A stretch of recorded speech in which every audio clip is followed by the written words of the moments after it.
Local support for today's News 6 has been provided by the Northwest Ohio Educational Technology Foundation, Bowling Green State University, and the members of WBGU-TV. Hi! We're the 6th grade class from Powell Elementary School, North Baltimore, Ohio. Welcome to News 6.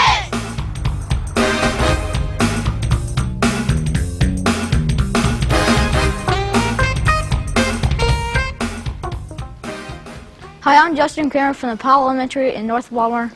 Welcome to News 6, which today's news first story here is Lindsay Perez. Blimpie subs are quickly becoming North Baltimore's best, according to Jay Anstone, General Manager of North Baltimore's newest food establishment. News 6 reporter Doug Broom has the story. Jay Anstone is cool because he brings us Blimpie subs to school. Hi Jay, why did you decide to open up Blimpie subs and salads? We were looking for something to add to the convenience store that would give us another opportunity to serve the town better. We looked at all the different fast food chains, and when we were looking around, Blimpie's was the best that we could find. How many different types of subs do you offer? We have about 20 different subs, but we can make any sub for any person. So out of the 20, if you wanted a roast beef, we can make it with roast beef and American, or with provolone cheese, or hot or cold. There's a number of different ways that each sub can be made. What are the advantages of owning a franchise?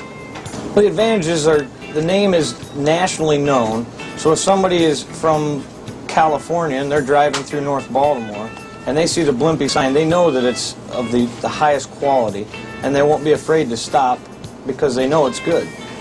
What steps are included in making a Blimpie sub? Well, that starts off with baking the bread fresh every day. After the bread's baked, we take it out of the oven and let it cool down for a while. Once it cools down, it softens the bread up. Then we slice the meat fresh and the cheese fresh right while you're waiting, so that there's no way to make it any better for you. From there, we move on down to the lettuce and tomatoes and onions. You have your choice of hot peppers or sweet peppers, and you can also get pickles on it too. We have the condiments that you can put on, which are mustard and mayo and oil and vinegar.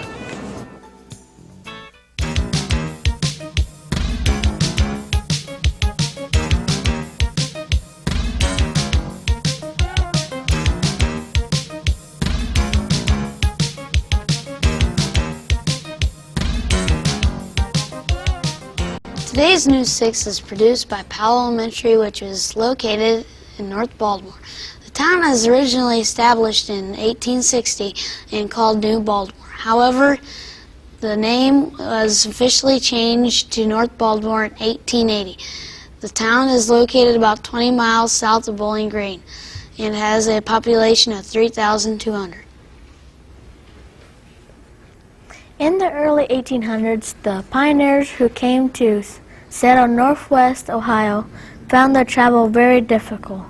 Today, the slippery Elm Trail makes travel from Bowling Green to North Baltimore a breeze. Here's Stephanie Sweet with the story. Bike riding is fun and good exercise too. And we are really lucky here in North Baltimore to have the slippery Elm Trail. Look, here comes Ranger Welsh to tell us more about it.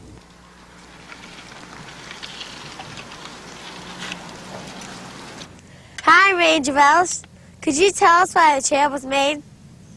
Well, the bike trail was made so the Wood County Park District could offer a multi-purpose trail for all the residents of Wood County due to their popularity nationwide.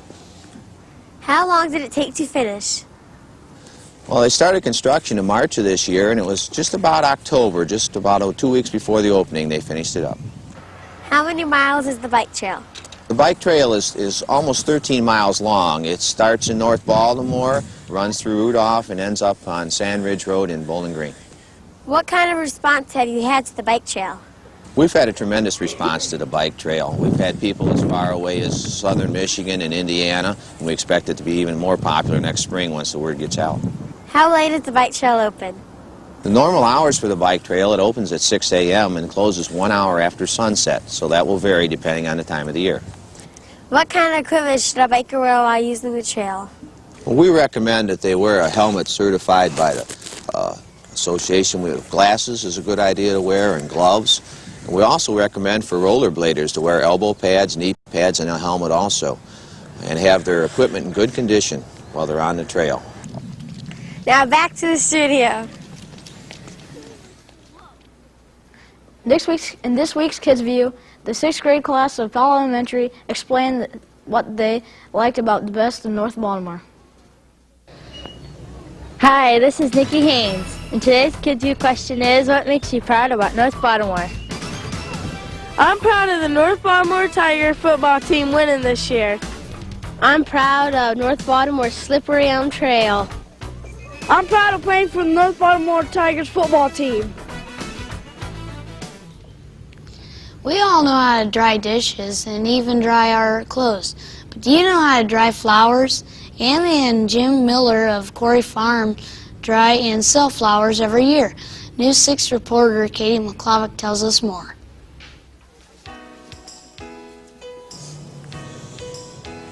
Fresh flowers are beautiful, but dried flowers last forever. I'm here with Mr. Miller of Quarry Farms to find out more about them. Mr. Miller, how did you get started in this business? Well, Anna and I have always had a much larger flower garden than most people would. And several years ago, when we both thought that we were going to be losing our jobs, we tried to find something we could do with the land and equipment we had, and decided on flowers as a possibility. How do you go about drying the flowers?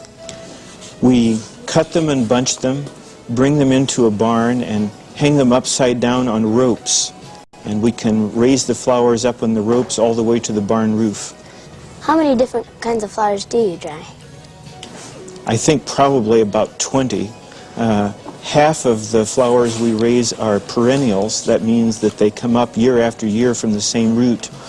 For example, German statice, sea lavender, yellow yarrow, silver king artemisia. Then the other half are annuals, ones that have to be planted each year. We raise those in the basement under fluorescent lights, put them in a greenhouse, and then in May and June we transplant them to the field. How do you make an arrangement? Well, my wife takes flowers of colors that go together, sizes that match, interesting different textures and shapes, and she puts those together in a way that will blend well, and then people can choose whichever kind of arrangement fits the color scheme of their room. This week in Critics Corner, Powell Elementary chose Bright Shadow, written by Ivy. This book is about a servant girl named Marina. She lived in King Ruthen's castle. The resident wizard was very sick and needed to get rid of his wishes. He gave them to Marina, who had to decide what to wish for. Throughout the story, Marina has lots of exciting adventures. So the next time you're looking for a book, get Bright Shadow. They'll find out what Marina wished for. That's all for this week's show. Be sure to tune in next week when the 6th grade class of Melmore Elementary visits News 6.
Local support for today's News 6 has been provided by the Northwest Ohio Educational Technology Foundation, Bowling Green State University, and the members of WBGU-TV.